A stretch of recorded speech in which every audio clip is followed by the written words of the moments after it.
Vous avez la grande chance de découvrir, pour celles et ceux qui ne le connaîtraient pas, mais Sébastien Claverie. Je vous demande de l'applaudir. Bonjour. Sébastien, et vous êtes pâtissier, chocolatier, glacier.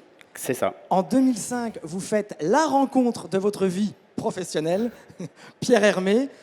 Et depuis 2013, vous êtes directeur général adjoint en charge de la production. En quelque sorte, c'est le pilier de la maison Pierre Hermé qui, aujourd'hui, va vous apprendre à confectionner cette fameuse mythique, ou ce fameux mythique Ispahan. C'est ça, exactement.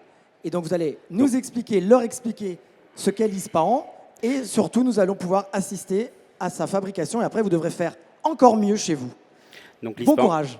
Merci. L'Ispahan, c'est l'association de framboise, le macaron framboise litchi à la rose. Donc là, je vais vous montrer la réalisation du biscuit macaron. La crème à la pétale de rose, je l'ai déjà faite en amont parce que c'était trop long. En 1 heure, j'aurais pas eu le temps de faire les deux. Puis je vais réaliser la confection, le gâteau en entier et avec le décor devant vous. Donc là, je vais commencer par lancer le biscuit macaron. Donc j'ai fait toutes mes pesées. Donc le biscuit macaron, c'est du temps pour temps. Donc le temps pour temps, c'est moitié poudre d'amande, moitié sucre glace. Donc on va mélanger le temps pour temps avec du blanc d'œuf et du colorant. Et après, il y a une partie de blanc d'œuf qui va pour faire la meringue italienne avec un sucre cuit, donc avec une meringue italienne.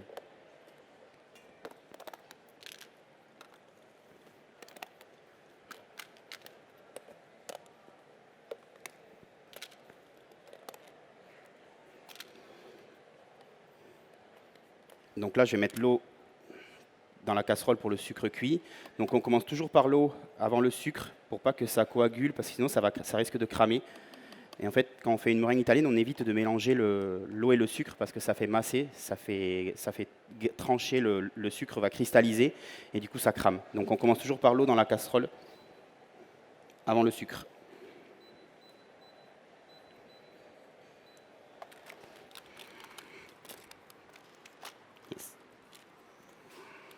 Donc là, je vais mettre le blanc d'œuf dans le batteur.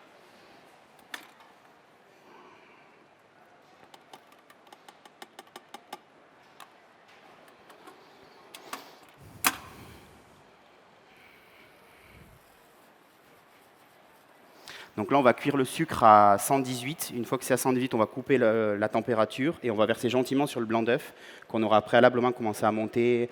Alors, suivant les quantités que vous faites, en moyenne, on commence à monter les blancs d'œuf entre quand le sucre est à 112, 113. Ça dépend après les volumes que vous faites chauffer.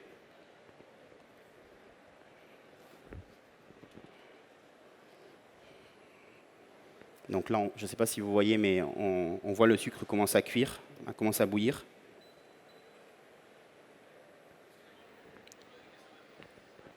Si vous voulez. Oui. Il faut qu'ils soient mousseux déjà. Il faut qu'ils aient commencé à monter. Mais le caméraman va faire des plans pour que vous puissiez vous rendre compte. Du coup, je vous envoie du boulot.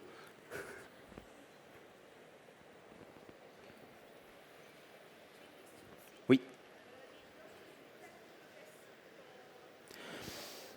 En fait, ça dépend des machines, mais là, je pense que je vais mettre en 4e vitesse. Après, tout dépend auquel moment vous lancez vos blancs par rapport à la température du sucre aussi. Donc, non, je commence sur la même vitesse. Donc là, on voit que le sucre commence à cuire, à bien bouillir. Donc, je vais commencer à mettre la sonde.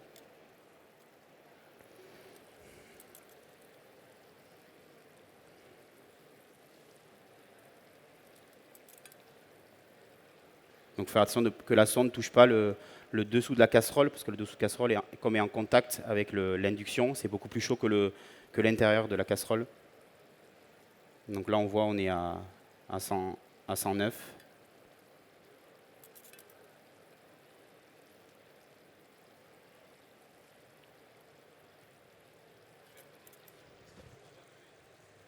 Non, je ne remue pas du tout. C'est pour ça que j'ai commencé par l'eau.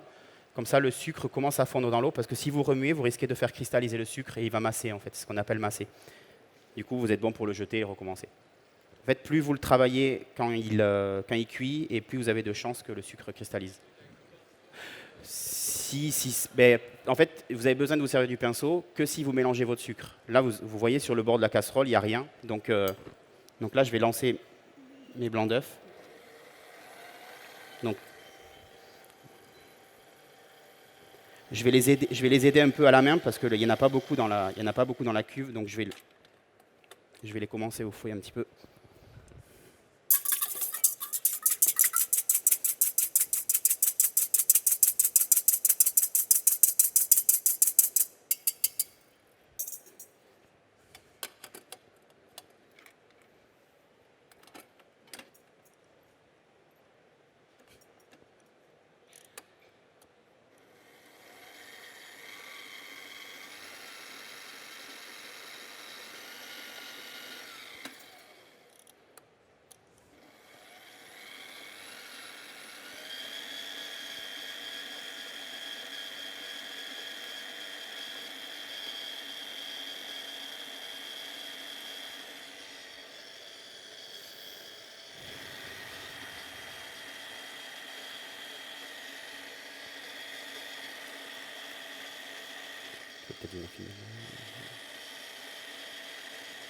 Donc là, je ne sais pas si vous voyez bien sur la caméra, mais on voit que les blancs commencent à être un peu mousseux.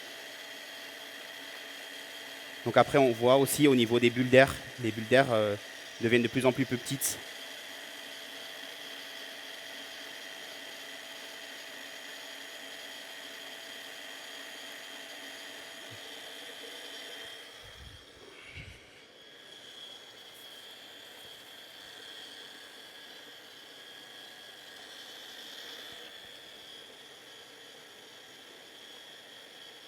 Après, si jamais vous avez un sucre qui monte un peu trop en température, vous pouvez rajouter une petite goutte d'eau pour le faire retomber en température.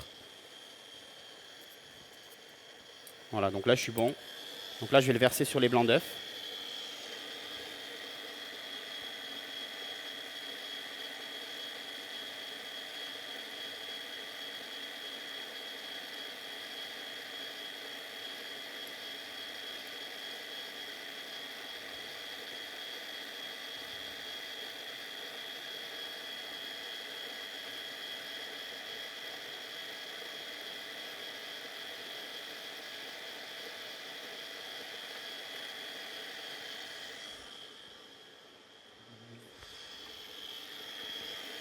Donc là, je vais ralentir la vitesse. Une fois que le sucre est bien mélangé, je ralentis la vitesse pour faire refroidir ma meringue doucement.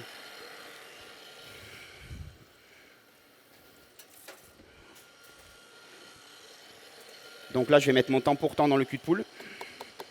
Donc sucre glace, poudre d'amande. Là, j'ai mon colorant rouge, donc c'est un colorant cochenille.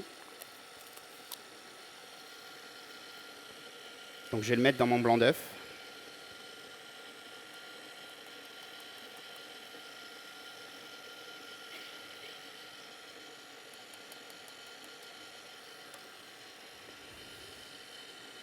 Donc là, je vais venir mélanger avec mon temps pour temps. Donc cette étape-là, vous pouvez y aller, ça va faire une masse un peu dure. Donc il n'y a pas de risque de faire retomber la meringue, parce que de toute façon, elle n'est pas encore dans l'appareil.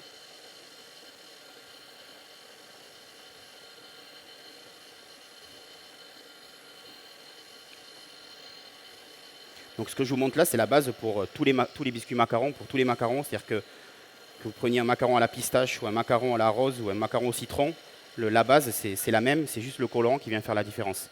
Il y a le macaron chocolat et le macaron café où là on vient intégrer un arôme qui est déjà, parce que dans l'arôme il est coloré, donc du coup le biscuit macaron va avoir le goût du café, et pareil pour le chocolat parce qu'on y met de la pâte de cacao. Mais sinon pour tous les autres macarons c'est la même base, c'est du colorant. Donc la meringue il faut qu'elle soit à peu près 45 degrés. Comme le corps humain est à 37,5, faut qu'on puisse tenir dans les mains sans que ça nous brûle. Il ne faut pas que ça soit trop froid, parce que si c'est trop froid, on va être obligé de rabattre, de mélanger beaucoup plus la masse, et en mélangeant beaucoup la masse, on fait retomber la meringue, et après on a un appareil qui est très liquide. Et là, je vais vous montrer l'ispan entremets. Donc là, c'est celui on voit vraiment bien le pochage, donc il faut qu'on ait une masse assez ferme pour pouvoir le pocher. Pour les macarons petits fours, on travaille beaucoup plus la masse pour qu'elle soit retombée, pour que ça soit beaucoup plus lisse. Mais la recette est la même, c'est juste après le nombre de tours qu'on va donner. Donc il n'y en a pas, parce que si vous prenez la meringue à 45 ou à 42, donc après c'est l'expérience qui fait la différence.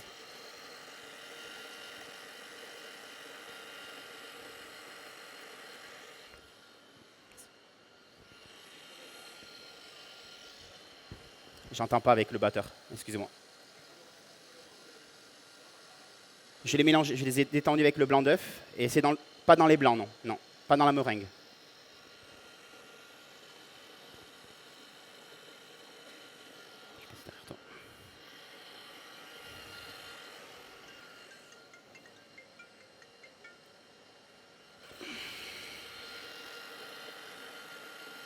Donc là, je vais être bon, je vais pouvoir prendre la meringue.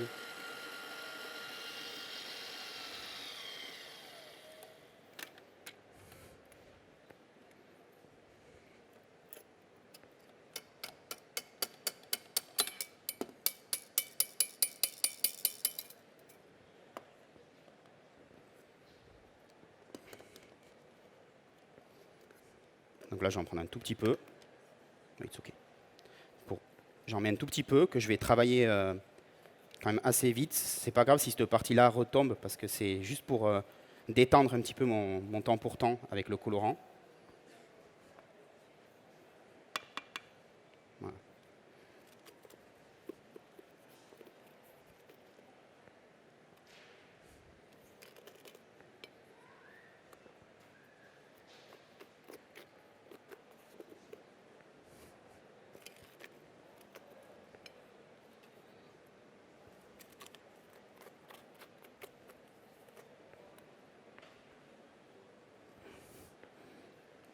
Et donc là, je viens intégrer doucement ma meringue dans mon temps pour temps.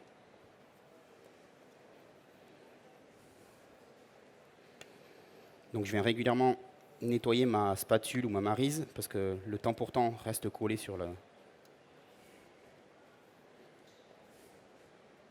Et donc là, c'est ce qu'on appelle le macaronnage.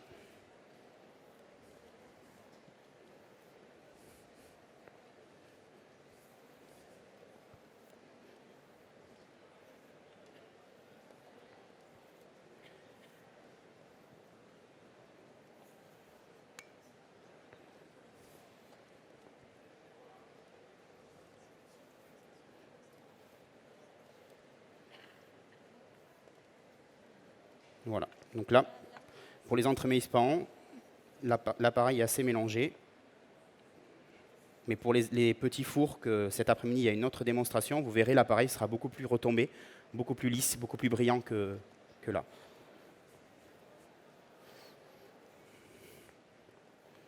Hop. Hop. Donc là, on va mettre l'appareil dans une poche à douille avec une douille de 8 cm.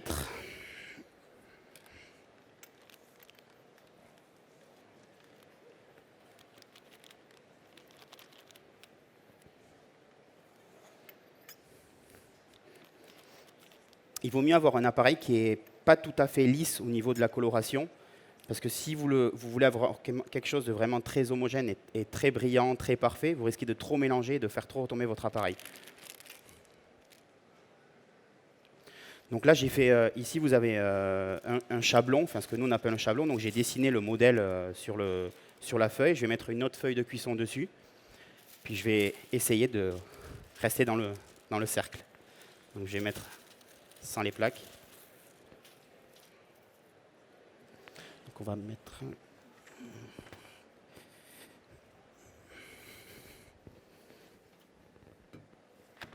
Can you mix in two, just two. Donc là, je vais juste mettre la crème au beurre à tourner le temps pour qu'elle monte, le temps que je poche ça. Je vous expliquerai après comment on réalise la crème au beurre.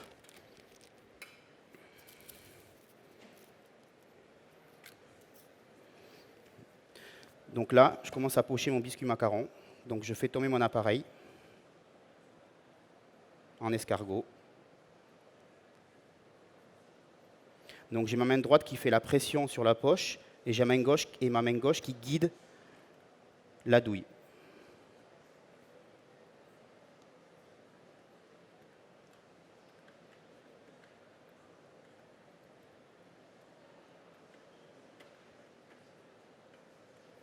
Voilà.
Donc là, je vais les glisser sur une plaque.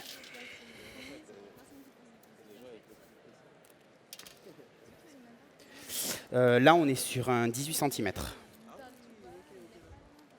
Donc là, je vais les laisser à l'échelle. Les macarons, on les cuit à 170 degrés pendant environ 14 minutes. Avant de cuire le macaron, il faut que le biscuit il est croûté. Alors, ce qu'on appelle croûté, c'est qu'il faut que la surface du macaron soit complètement sèche. Parce que si vous les mettez au four avant que la surface soit sèche, au four, il va exploser. Et c'est pour ça que des fois, on a des macarons qui sont tout craquelés. Donc, quelque chose qui est vraiment très important, c'est le croûtage. Donc, il n'y a pas réellement de minutes, de temps à vous donner, parce que suivant la température ambiante qu'il fait dans votre appartement, dans votre cuisine, ben, des fois, ça peut mettre un quart d'heure, des fois, ça peut mettre une demi-heure. Nous, en règle générale, sur les petits fours, on est plutôt sur 15 minutes. Et sur les gros comme ça, on est sur 30-45 minutes. Donc, hop, je vais vous faire juste pour vous montrer la différence entre les entremets et les individuels. Donc là, je vais le faire sans pochoir, mais donc là, je fais une boule.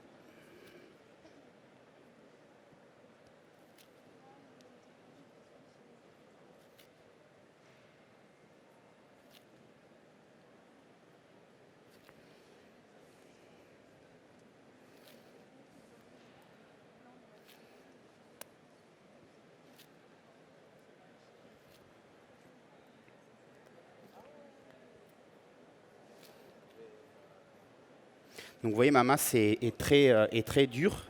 Donc normalement, il aurait fallu, pour les petits fours, même pour les individuels, on l'aurait beaucoup plus détendu au départ. Alors là, ce que je vais faire, c'est que je vais mettre sur la plaque et je vais taper la masse pour faire tomber mon appareil. Donc ça va faire un peu de bruit, mais sinon on peut le faire sur la main.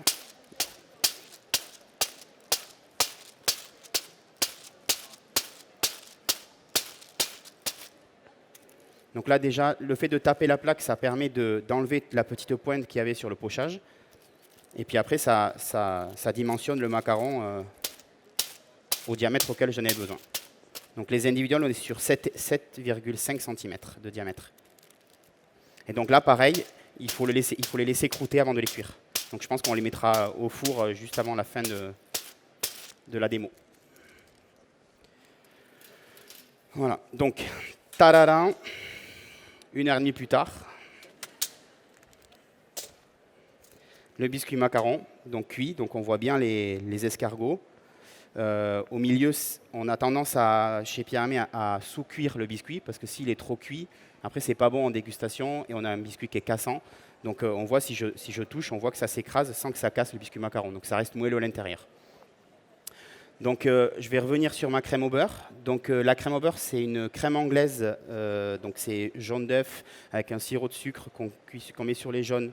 On cuit au bain-marie ou alors, enfin il y a les deux écoles, on peut cuire au bain-marie ou alors nous ce qu'on fait c'est qu'on cuit le sirop, on verse et on monte, voilà. On fait tourner, on fait refroidir. Une fois que c'est refroidi, on incorpore le beurre, l'essence de rose, le sirop de rose et ça nous donne la crème de pétale à la rose. Donc là, donc comme elle a été faite hier, sans vous mentir, elle est dure, comme il y a beaucoup de beurre dedans. Donc là, on commence à la travailler par la feuille pour ne pas casser les fouets. Parce que si vous mettez quelque chose de solide, ben, les branches du fouet cassent. Donc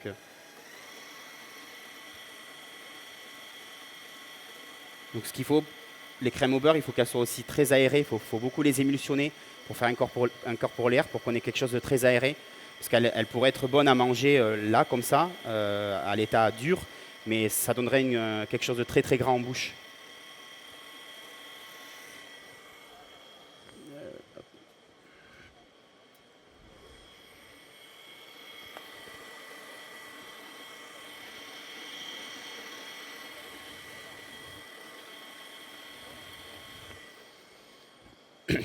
Donc l'ispahan, c'est des framboises fraîches, c'est des litchis au sirop et une crème au beurre à la rose. Donc, on a trié les framboises tout à l'heure. On a coupé les litchis. Donc là, je vais mettre les litchis à égoutter.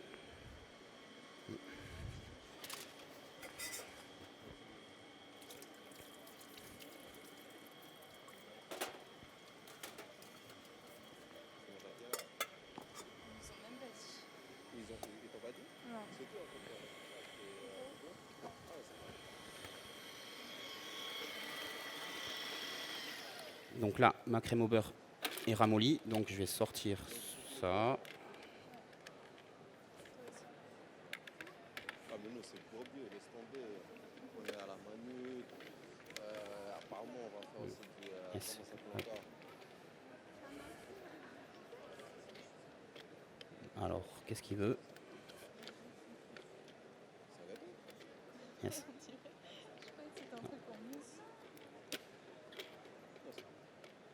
No, I take this. Yes, you can take it.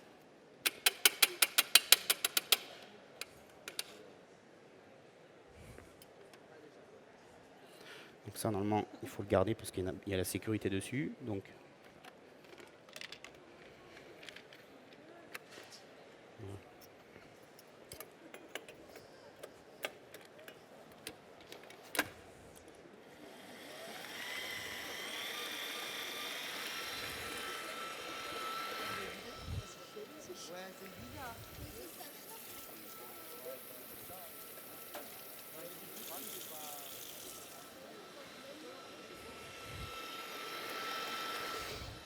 donc là, j'ai préparé une poche tout à l'heure avec une douille.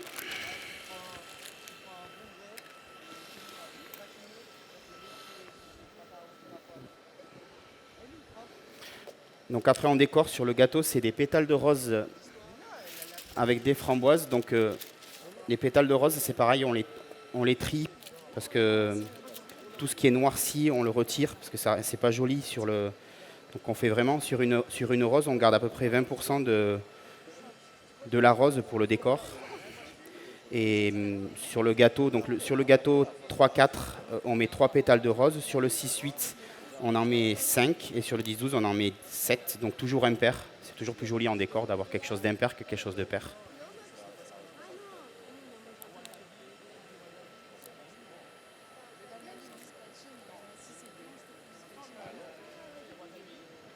Oui, par exemple, celle-là, elle n'est pas jolie. Donc celle-là, je la retire. Je ne sais pas si vous voyez bien.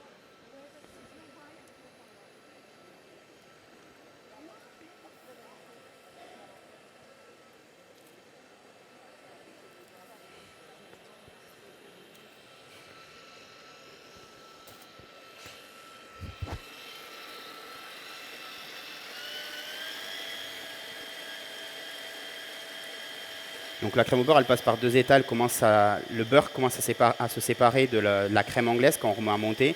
Et avec le fouet, après, elle se remélange, ça se homogénéifie ensemble. Pardon. Et du coup, vous allez voir, on va avoir quelque chose de vraiment très lisse et très aéré dans quelques minutes.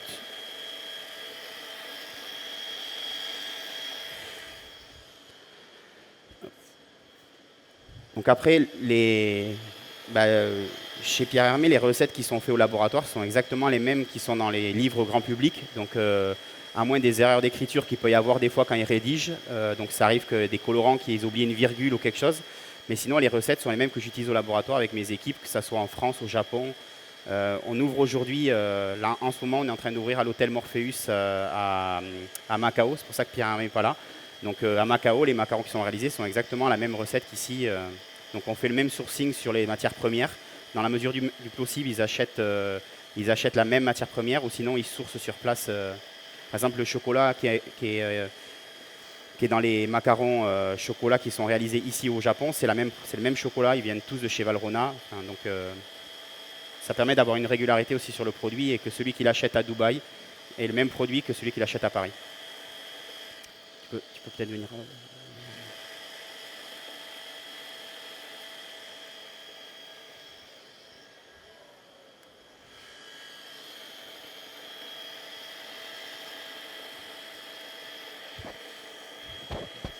Donc je vous invite à acheter le livre des macarons si vous voulez retrouver les recettes de chez Pierre Hermé.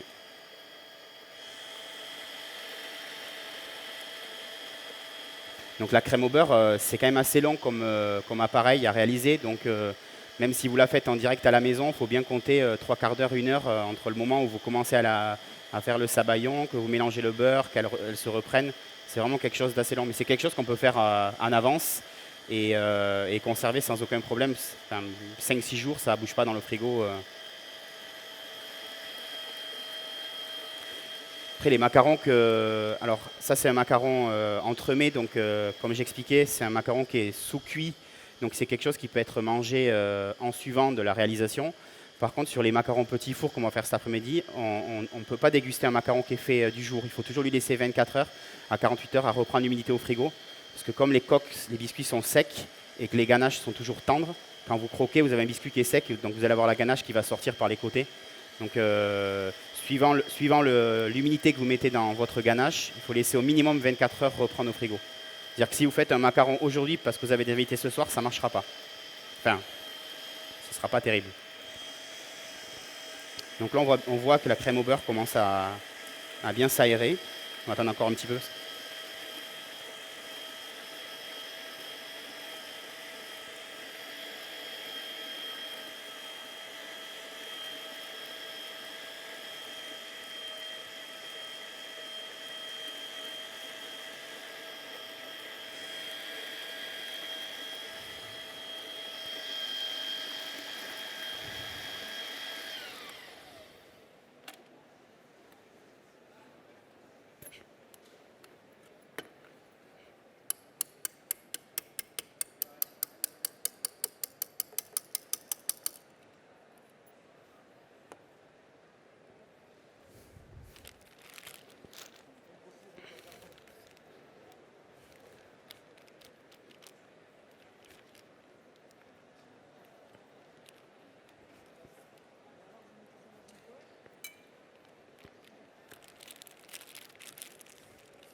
Donc là, je suis sur la même douille que j'ai utilisée tout à l'heure, donc une douille de 8.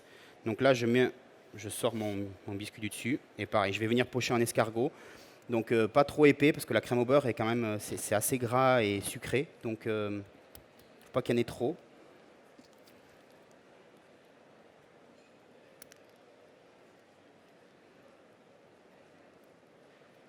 Donc je vais me pocher jusqu'à un demi-centimètre du bord, pour laisser l'espace pour les framboises. Donc on va coller la framboise sur l'extérieur de la crème au beurre.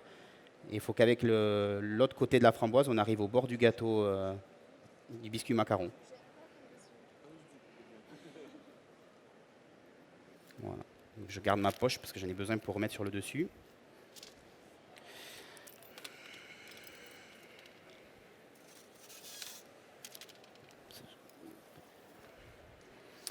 Donc là, ce qu'on fait après, c'est qu'on regarde les framboises. Bon, j'ai fait trier les framboises tout à l'heure, mais on regarde toujours à l'intérieur qu'il n'y ait pas un petit insecte ou un petit bout de feuille dans les framboises.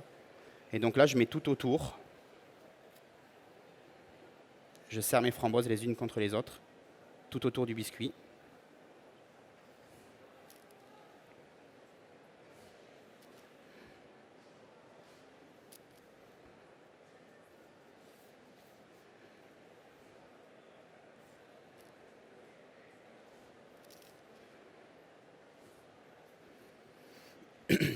Donc là, on est sur une framboise, c'est la marque Driscoll. C'est une framboise, c'est une variété qu'ils ont créée, c'est un hybride, c'est la Maravia. Et en fait, c'est une framboise qui a une couleur assez pâle et qui a une acidité assez importante. Si vous mangez la framboise comme ça, vous n'allez pas, c'est pas comme les framboises que vous pouvez avoir en saison en France, qui sont très sucrées, qui sont très noires. Mais c'est volontaire pour ce gâteau-là, parce que comme on a la crème au beurre, c'est quelque chose de très sucré, et le litchi, où on est sur le fruit, quelque chose de très floral. En fait, nous, on recherche l'équilibre du gâteau fini. On cherche pas Sur certains produits, on utilise de la framboise française, parce que pour la tarte à la framboise, il n'y a rien d'autre, il n'y a que la framboise. Donc c'est important que la framboise soit vraiment de très très bonne qualité, de très bon goût. Par contre, sur l'Ispan, on recherche plutôt quelque chose de pâle et quelque chose d'acide qui va venir équilibrer avec le reste. Donc cette framboise-là, vous la trouvez aussi sur les marchés. Elle est assez répandue. Donc je fais des tours de framboise. Je laisse à peu près un doigt, 1 centimètre entre chaque tour, que je vais venir garnir de litchi par la suite.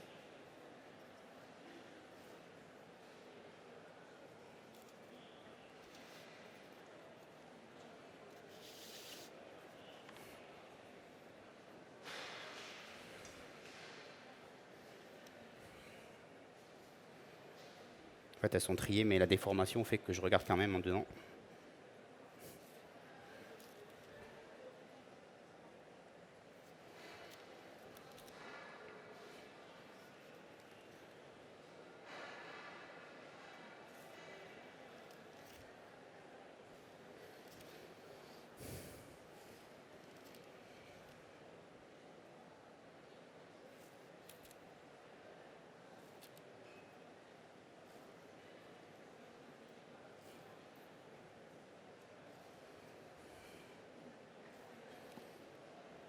Donc l'ISPAN, c'est notre produit phare, c'est notre meilleure vente, que ça soit en France ou au Japon ou à Séoul. C'est vraiment le produit qui correspond à Pierre Hermé, qui colle à l'image de Pierre Hermé. Donc là, je vais venir compléter mes trous avec les litchis qu'on a préalablement coupés en 4, pour pas que ce soit des trop gros morceaux dans la bouche.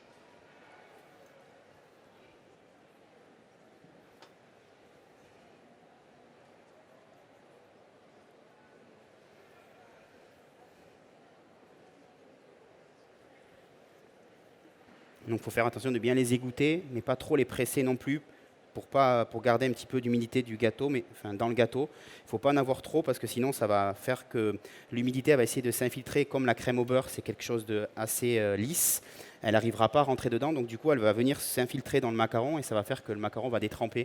Donc il faut faire attention de ne pas avoir des litchis trop mouillés non plus.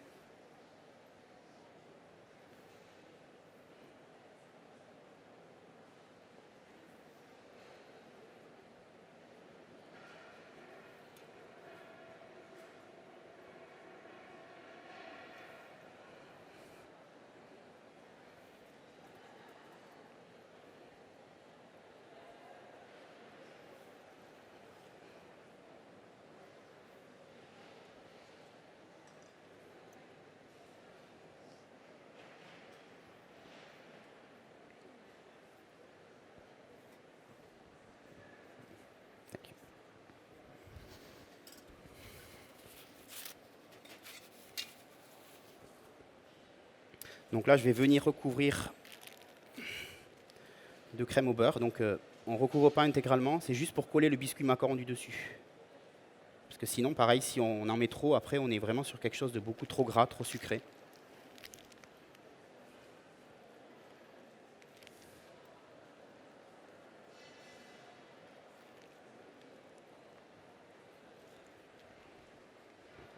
Et donc là, je viens poser mon biscuit macaron sur le dessus.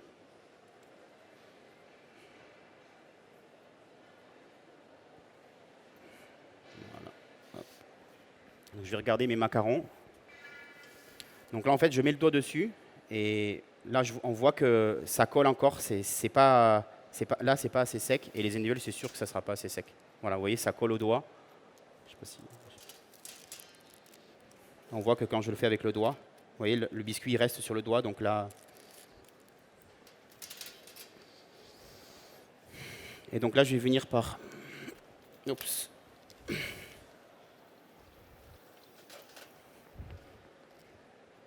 Donc ça, c'est une petite poche de glucose. Parce qu'on fait la petite, sur les pétales de rose, on y met une petite pointe de glucose pour faire comme la petite rosée du matin.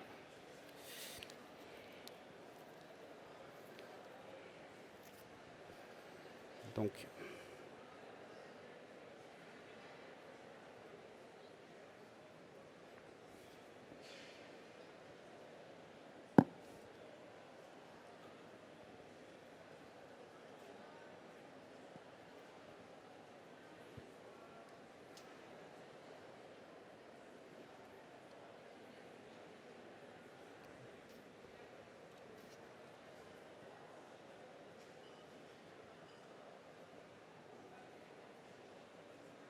on les met en quinconce.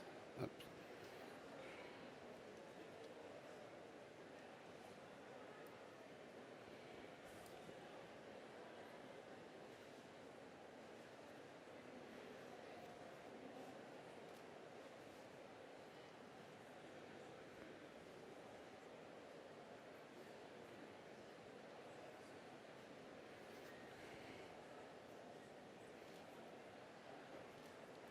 Puis après, je vais venir y mettre aussi 5 framboises. Hop.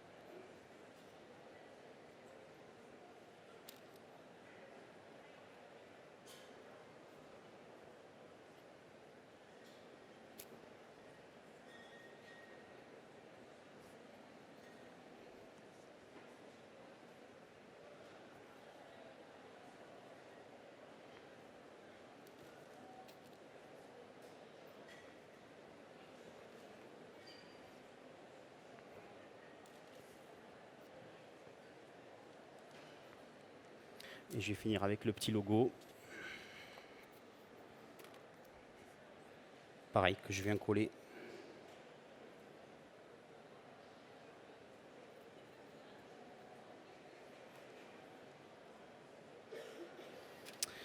Et voilà, l'ispahan de chez Pierre Hermé.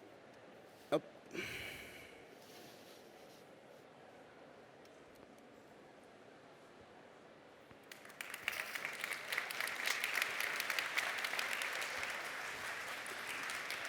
Donc, ouais.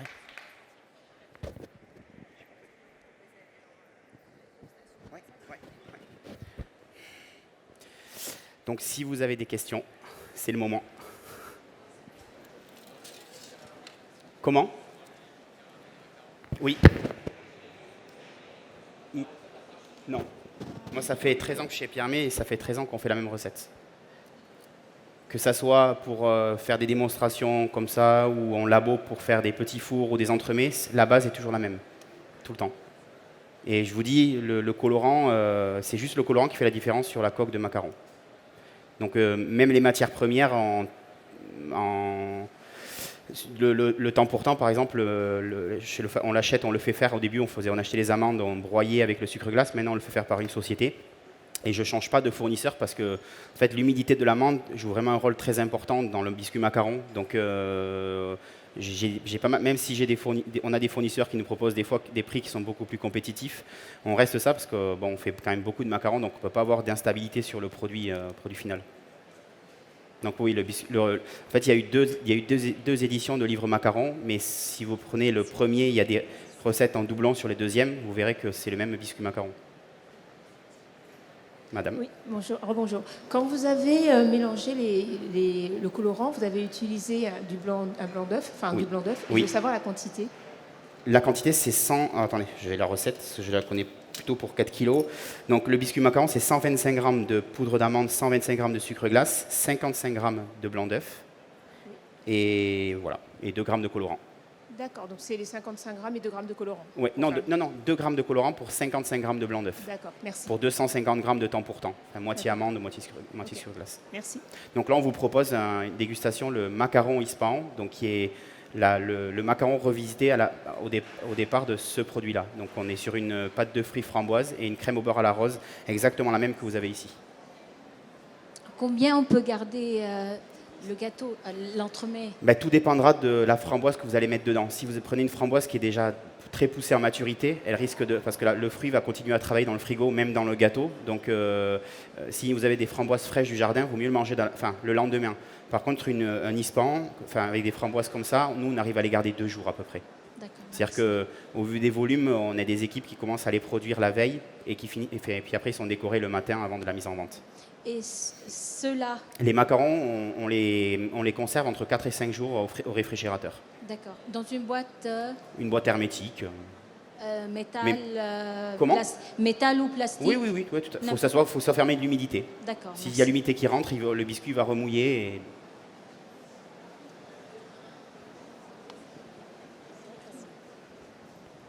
Bonjour, moi j'ai une question au niveau des pétales de rose que vous utilisez. Oui. Est-ce que c'est une sorte particulière de rose? C'est des pétales de rose non traités qu'on achète sur le marché de Rungis. D'accord. C'est pas une variété en particulier. D'accord. Non. Merci. Il faut qu'elle soit bien rouge et qu'il n'y ait pas trop de pertes à l'intérieur parce que...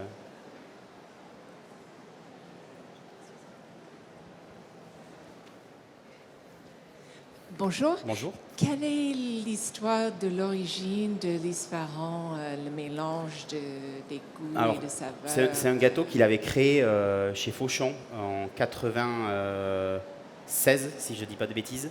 Mais c'était un entremets. Il n'y avait pas de litchi, c'était juste un gâteau à la rose et à la framboise. Et c'est un gâteau qui marchait pas. Donc à l'époque, on lui avait dit, ça serait bien, Pierre Hermé, que vous fassiez autre chose, et il avait persisté. Et après, quand il a monté sa société quand il a créé Pierre Hermé Paris, au départ il faisait du consulting, il avait revisité sous cette forme-là et en y intégrant le litchi. Et du coup, ça a tout de suite marché. Donc oui, c'est 80, je crois que c'était en 96, 94, 96. Bonjour, j'ai une question sur le colorant. Oui. Quelle est la différence entre du colorant en poudre et liquide? Est-ce qu'il vaut mieux du colorant liquide pour les macarons? Ça dépend. En fait, s'il est en poudre, vous allez être obligé de le détendre dans quelque chose de liquide. Après, il y a des colorants en poudre qui sont très pâles. Enfin, maintenant, les colorants non azoïques, enfin, les colorants qui sont bio, qui sont naturels, ont une coloration qui sont beaucoup plus pâles que les autres. Donc, pour le mélange, il faut qu'il y ait quand même de l'humidité pour l'intégrer. Mais il y a un avantage de la poudre, c'est qu'il ne va pas venir réhumidifier votre biscuit macaron. Alors que si vous mettez beaucoup de colorant liquide, du coup, vous allez avoir une proportion de liquide dans votre macaron qui va être plus importante. Donc, vous allez avoir un macaron qui va rester plus humide. Ou alors, vous allez être obligé de le cuire beaucoup plus, et en le cuisant beaucoup plus, vous noircissez la teinte. D'accord. Je ne sais pas si c'est très clair. Mais... Ça va.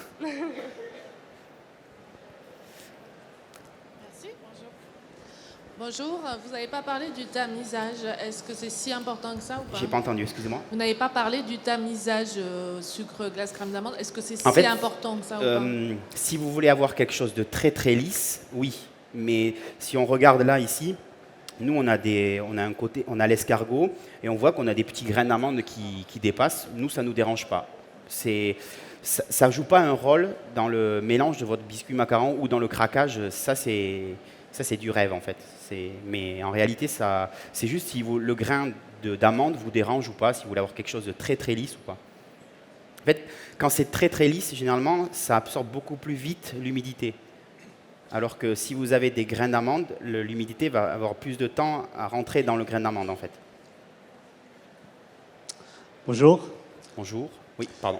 Quel est le secret pour avoir une crème au beurre aussi claire et aussi lisse? Il faut l'émulsionner, il faut faire rentrer l'air dedans. Vous la faites tourner longtemps. Si vous prenez un beurre que vous achetez en grande surface qui a un côté un peu jaune, vous le mettez à tourner dans le batteur, vous laissez tourner 10-15 minutes et en fait le batteur il va faire la magie, il va blanchir. En fait c'est l'air qui rentre dans le beurre qui fait que ça a l'air et qui change de couleur. Merci.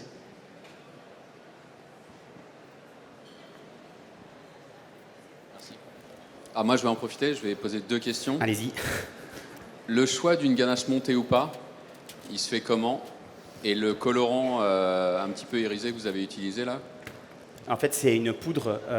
En fait, c'est un autre colorant. On vient y mettre de l'eau, on le mélange dans de l'eau et après on le pulvérise avec comme les peintres, enfin les mêmes.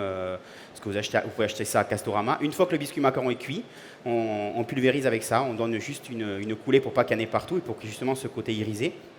Et la première, c'était le choix de la ganache montée. Ganache montée ou pas? Ça, c'est gustatif en fait. Nous, on utilise très très peu de ganache montée dans nos macarons.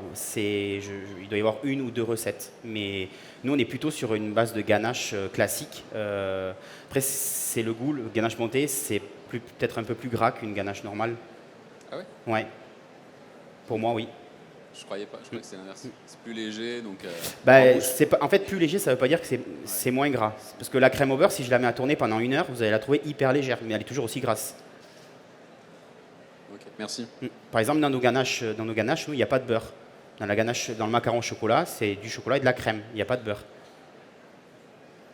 Et vous allez peut-être la trouver très grasse, très lourde, parce qu'on est sur un cacao qui est très puissant, et du coup, qui vient alourdir l'ensemble, mais c'est pas gras en fait. Merci. De rien.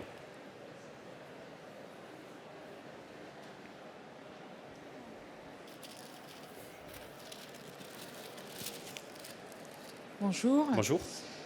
J'ai vu que vous ne grattiez pas la casserole avec le sirop. Est-ce que c'est fait exprès ou est-ce qu'on perd un peu de... En fait, le sirop, une fois qu'il est bloqué sur votre sucre, sur votre casserole, il viendra pas. Vous allez mettre des grains dedans parce que ça, sur des petites quantités comme ça cristallise très très vite. Donc après, là c'est parce que je suis en démo.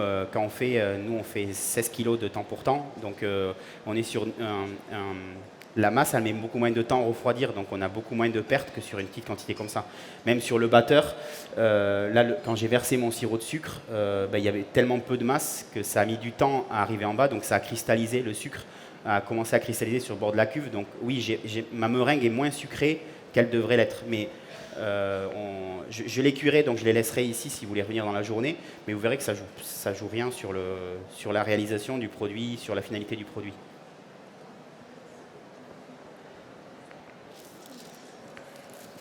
Bonjour. Bonjour. J'ai remarqué que vous n'avez pas fait débuler les biscuits entremets. Débulé? Oui. Oui, parce que si je les avais tapés, j'aurais plus mon escargot.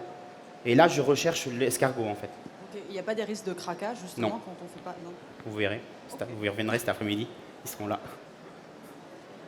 Non, ce qui fait que ça craque, c'est vraiment le temps que vous allez laisser croûter. Mais que je l'ai aéré, enfin désaéré ou pas aéré, ça ne changera pas. Ça sera vraiment quand le macaron sera bien dur. Après, c'est la température du four. Si vous enfournez dans un four qui est très chaud, si vous enfournez dans un four qui est très chaud, ben, il risque d'éclater. Mais à 168, 170, ça ne bougera pas.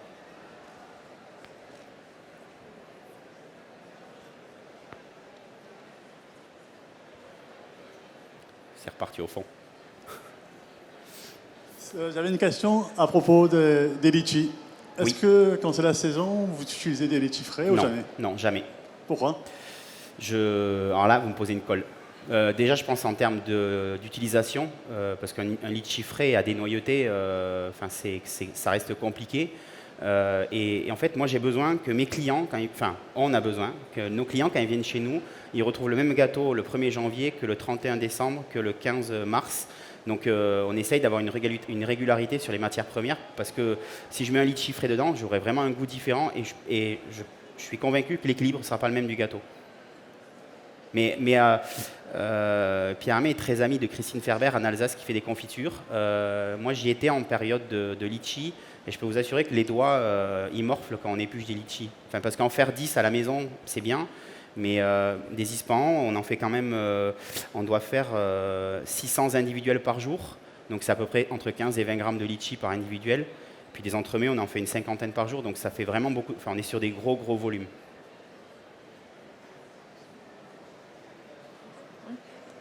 Bonjour, j'ai une petite question par rapport à la crème au beurre, à la rose. Vous avez parlé d'essence de rose et de sirop de rose. Je voulais savoir un peu les proportions entre les deux. Alors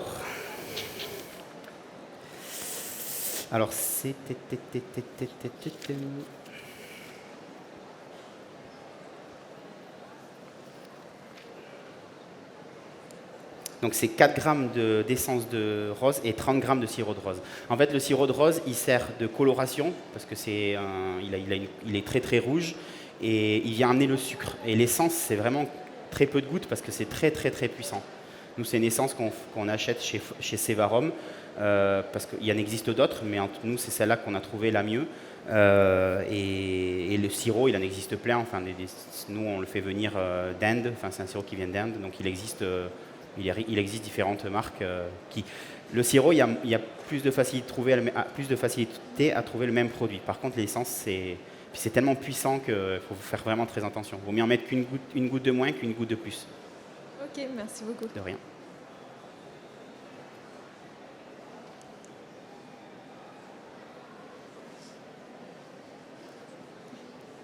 Je vous écoute. Ah, j'entends pas. Il y a le micro qui arrive. Bonjour. Bonjour.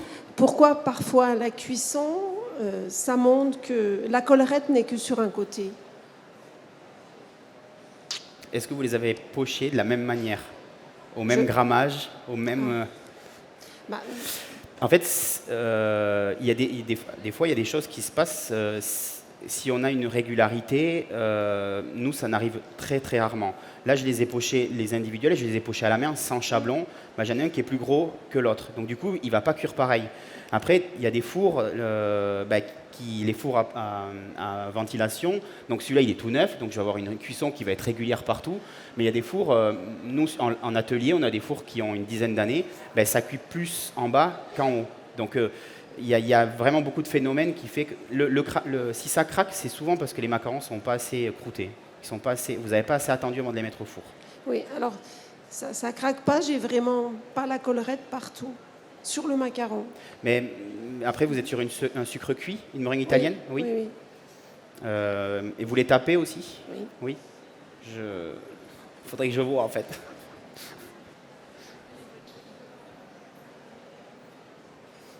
Je rebondis sur la question de la dame. Oui. Je voulais savoir, la cuisson se fait à four ventilé, chaleur tournante ou normale?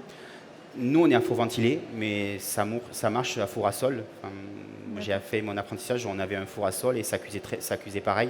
Enfin, il fallait mettre 2 plaques parce que la sol était plus chaude, donc on mettait 2 plaques en dessous pour que la plaque qui était au contact du four ne crame pas. Mais non, ça fonctionne pareil. Après, il faut s'adapter avec le matériel. Là, j'ai pas encore cuit dedans, mais là, par exemple, ils montent à 184, c'est vraiment beaucoup trop chaud. Si je les mets à 184, ils vont exploser, ils vont craquer, c'est sûr.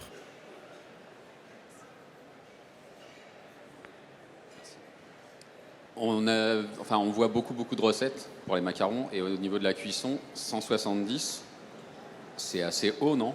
Dans tout ce qu'on voit en règle générale, c'est assez chaud. 170, on voit beaucoup 150, 155. Parce que 150, plus vous cuisez bas, plus vous cuisez longtemps. Plus vous cuisez chaud et moins vous cuisez longtemps. Et plus vous cuisez longtemps, plus vous avez une teinte qui va changer de couleur en fait. C'est-à-dire que plus ça reste longtemps au four, plus la teinte elle va s'évaporer, le colorant va s'évaporer.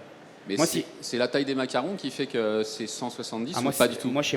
Chez nous, tous les macarons sont cuits à 170. 14 minutes. 14 minutes. Après, le 10-12, il cuit un peu plus longtemps. Le petit four, c'est 14 minutes. Le 3-4, on est sur 13-14 minutes. Là, on est peut-être sur 16 minutes, 16-18 minutes. D'accord. Le petit four, c'est pas le... Ouais, c'est celui que vous avez goûté. Okay. Celui que vous avez goûté, c'est 168 degrés, 14 minutes. Exactement. Ouais, non, je vais essayer. Mais on cuit des chariots de 40 plaques. Donc le temps, l'inertie qu'il y a entre que le four descende et le four remonte ne sera pas le même que si vous cuisez que 4 plaques. Donc en fait, il y a une règle, il y a une base. Après, moi je ne connais pas les fours sont différents. Alors pas de problème, vous pouvez venir à la maison, je vous invite.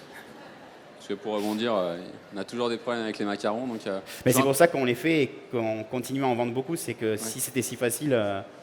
Mais vous avez vu, il n'y a pas de... Non, c'est... Alors je vais en profiter, comme j'ai encore le micro. Pour un autre problème que j'avais rencontré il y a longtemps, j'ai jamais trouvé la réponse. Il y a des fois, ça a fait un œuf au plat. La collerette, en fait, c'est propagé plutôt que de se lever. Vous savez pas? Non. J'ai pas vu. Les blancs d'œufs aussi, ça joue un rôle. Si vous êtes sur un blanc d'œuf frais, sur un œuf frais, un blanc d'œuf frais, la meringue, elle n'aura pas la même tenue que si vous avez un blanc qui est un peu plus vieux. Aujourd'hui, il y a des industriels qui font des choses très très bien, mais si vous faites des macarons à la maison avec des œufs que vous achetez, laissez vos œufs, cassez vos blancs d'œufs, vous les laissez quelques heures dehors qui maturent un petit peu, et vous aurez une meringue qui sera beaucoup plus ferme, qui aura une meilleure tenue. Mais c'est tellement aléatoire. La pesée, ça se joue vraiment en pâtisserie, il faut que ça soit vraiment très précis. Donc nous, on a des gens qui nous appellent en disant on a fait la recette qui est sur le macaron, mais ça n'a pas marché.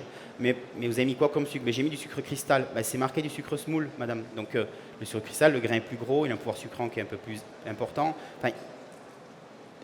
La poudre d'amande, le tamisage de poudre d'amande, ça n'a pas un rôle important sur la fabrication, mais ça va pas en avoir un sur la tenue du macaron. Si vous êtes avec un colorant liquide et une poudre d'amande qui est très très mixée, très finement, très tamisée, ça va s'étaler plus que si vous êtes sur du grain.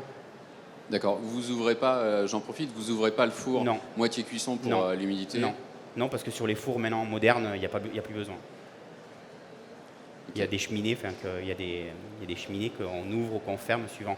Maintenant, sur des choses comme ça, il y a des programmes qui sont déjà pour les macarons qui peuvent monter à 170, sonner, puis ils savent qu'il va y avoir 10-15 minutes, ça va redescendre, donc ils chauffent à fond pour que ça descende le moins vite possible. Merci. De rien.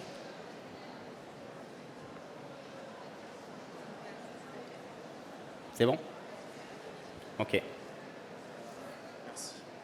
Bonjour. Bonjour. C'était juste pour poser une question. Pour la cuisson, est-ce que vous avez un secret? Parce que trop cuire, après la couleur elle passe, pas assez cuire, ça retombe.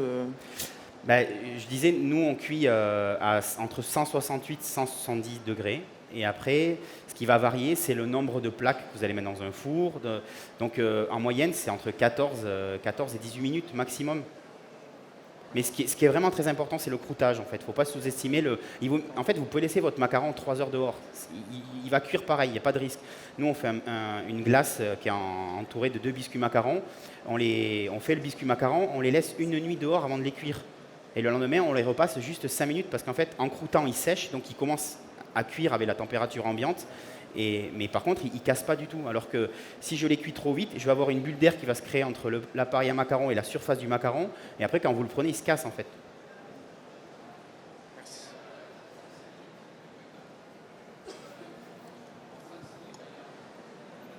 Oui.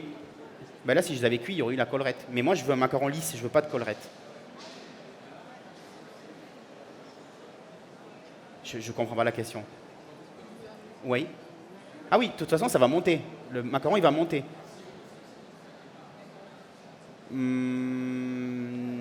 Oui, parce que de toute façon, en cuisson, ça passe par une phase ça monte. Et après, soit ça monte et ça monte comme ça ou comme ça. Ça, c'est le pochage. Et après, il faut faire attention d'avoir une stabilité de cuisson parce que si là, vous ouvrez votre porte pendant qu'il y a la collerette, ben, il y a du froid qui va rentrer, votre macaron il va s'affaisser et du coup, il va y avoir l'air va sortir de votre macaron. Du coup, ça va faire, je pense, la galette là. Oui, bonjour. Bonjour. J'ai noté que pour les arômes, vous preniez chez Sevarom. Oui. Et pour les colorants, s'il vous plaît. Sevarom fait des colorants, il y a Naturex, il y a plusieurs fournisseurs. Enfin, je ne les ai pas tous en tête, mais vous prenez chez le même fournisseur? Non, non, j'ai 5 ou 6 fournisseurs pour les arômes. Il y a Sosa qui fait des arômes en Espagne. Non, pour les colorants. Oui, pour les colorants, pardon. Les colorants et les arômes, c'est un peu le même beans. D'accord. J'ai pas un seul fournisseur pour chaque colorant. Ok, merci. De rien. Du coup, je pense que c'est la dernière question après. Ah, bon. Bonjour. Bonjour. Tout à l'heure, nous avons dégusté les macarons que vous nous avez offerts. Oui. Je souhaiterais savoir comment l'aspect irisé que vous avez fait. J'ai déjà dit, madame. C'est en fait, une fois que le macaron il est cuit, on le pulvérise avec un autre colorant qu'on mélange avec de l'eau, dans un pistolet à peinture. On les pulvérise sur le dessus, une fois que le macaron est cuit. Voilà. Mais après, il y en a qui le font au pinceau, il y en a qui le font, enfin... Ben, merci beaucoup, bonne journée, bon salon.